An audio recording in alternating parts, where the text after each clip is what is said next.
In today's video, I'm going to be showing you how to make two quick and easy beginner sewing projects. We're going to be making an elasticated bookmark, and we're going to be making a little tray basket that you can put pins or clips or whatever you want in it.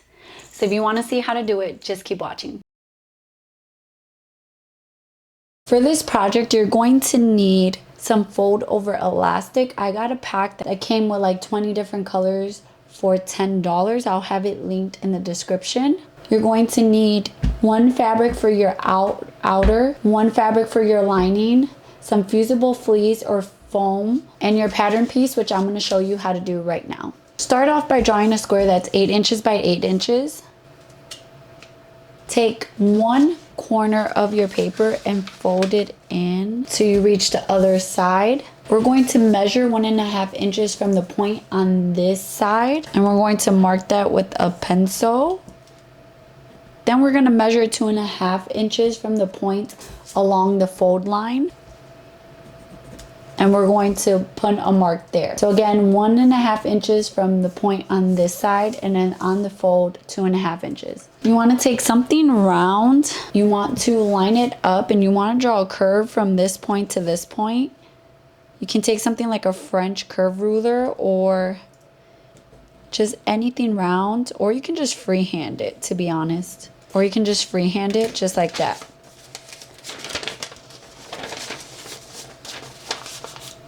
And then you can take your scissors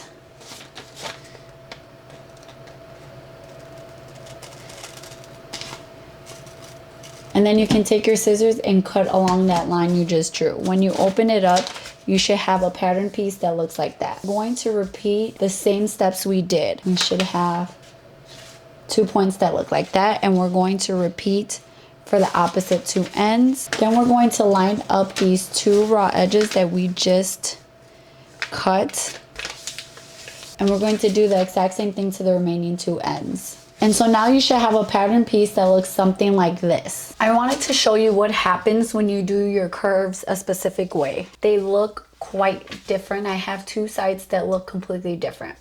So when you have it folded over, if you draw your curve this way, so this is your point, and you draw your curve this way, you're going to come out with a point that looks like that.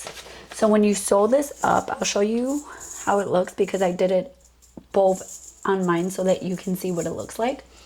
Your point is going to look like this. It's kind of going to be rounded like that. It is completely up to you if you want it like that. If you decide to, this is your point, do your curve this way, you're going to end up with a point that is much wider like that. And when you sew this, it's going to kind of look like a little bit of a C kind of. Your curve is going to look almost like a straight line once it's sewed up. So it's just gonna look like a diagonal line basically. So it's up to you which way you want to do it. It is going to affect how the outside of yours looks. You can either have this curve again like this, or you can have kind of like a diagonal line. Now we're going to use this pattern piece to cut out our main and lining. Now that we have cut out all our pattern pieces, we're going to take our iron and we're going to fuse our fusible fleece or foam, whatever you're using, to our outer piece. So line up your fusible fleece with your outer main fabric piece, flip it over, make sure everything is lining up nice, and then just iron that on with no steam, just like that. We want to take our main pattern piece and we're going to start just folding those edges. So we're just lining up each corner with itself. So we're going to line up those edges, and then we're going to take some pins or clips and we're going to clip that.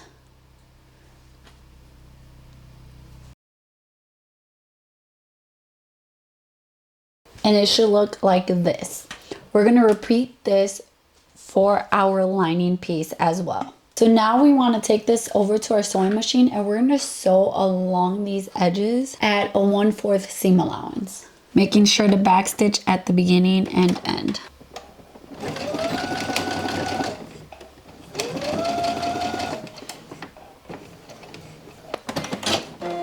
Once you have sewn this, you can take your scissors and just clip right here at the fold, just so that you can take your seam and press that flat. Do that for every seam you sewed on your outer and your main. Once you have done that, you're going to take your main piece and you're going to have it with the wrong side facing out. You're going to take your lining and you're going to flip it so that your wrong side is inside and your right side is outside. Then you're going to line them up and you're going to line up your seams on each corner and you're going to pin or clip that in place for all 4 of your seams. Then you're going to start pinning or clipping all the way around, but first you want to mark an opening where you're going to flip it right side out. So I'm going to do about 2 inches because I have fusible fleece. I know that's going to be thicker and a little harder to turn around. And then we're going to pin and clip all the way around. And we're going to take this over to our sewing machine and we're going to sew at a 1/4 seam allowance, starting here, making sure to back stitch, going all the way around and ending right here.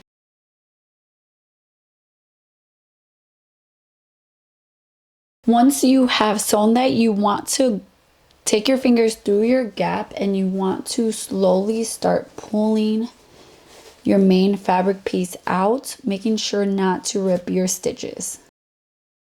And you want to make sure that you're kind of rubbing your finger along those seams you sewed so that they can lay nicely. Once you have flipped it right side out, you just want to roll over your lining all the way down. And I like to take some pins. You can also take it to your iron and kind of just iron your lining down just to help it stay a bit more. And then I like to take my clips and just roll until it looks nice.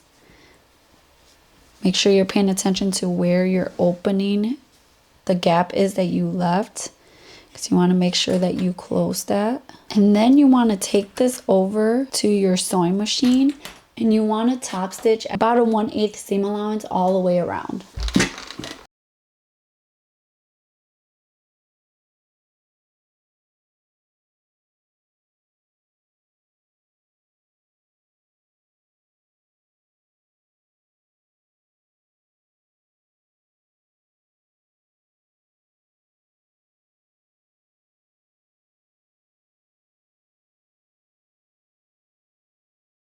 We're going to start off by creating our pattern piece. I am making mine 2.5 by 7 inches, and that's including 1/4 of an inch seam allowance. I'm making my pocket 2.5 by 4.26, and then I am doubling that so that I can then fold it over later. Cut out 1 pocket piece and 2 main pattern pieces. For this project, you can use fusible fleece to give it more stability. You can also just use interfacing. I wouldn't recommend anything thicker than fusible fleece, but I didn't use any fusible fleece at all, and I think it's fine. So it is completely up to you. We're going to take our pocket piece, we're going to flip it to the wrong side, and we're going to fold it with our short edges, raw edges touching each other, and then we're going to press that. Now that we have pressed it, we're going to take this to our sewing machine and we're going to do a top stitch right here, about a 1/4 inch away from the edge, just to add a little detail. Once you have top stitched your pocket piece, decide which side you want to be showing. I want this side, so I'm going to face that down onto my main pattern piece, and I'm going to just baste that in place. Once you have that basted, now you're going to fold your main pattern piece in half just to find that half point, and you can make a notch or you can pin it just so that you know where that middle section is. And you can do this for the top and bottom. Then you want to get your fold over elastic and you want to decide how big you want this. You can grab a book and kind of decide if you want. You can place your pattern pieces down and you can grab your fold over elastic, place it on here, flip it over your book, and then bring it over and decide that way how to cut, how long you want it. And then you can take your fold over elastic And your most fold over elastic have two sides, a shiny side and a more matte side. So we're going to take that shiny side and face that on our fabric, and we're going to line up the center of our fold over elastic with the center of our fabric, just hanging the fold over elastic a bit off the edge. And then we're going to take the other end of the fold over elastic and we're going to do exactly the same on the bottom.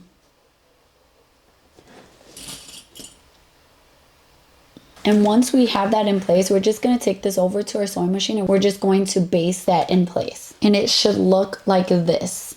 Then we're going to take our back piece and we're going to place that on top. Make sure you're paying attention. If your pattern is directional, you want to make sure that it's going the right direction, same direction as your front. So if you want, you can take, for your fold over elastic, you can take like a pin and just pin that into the center. That way it's not shifting everywhere and it won't get in the way when you're sewing.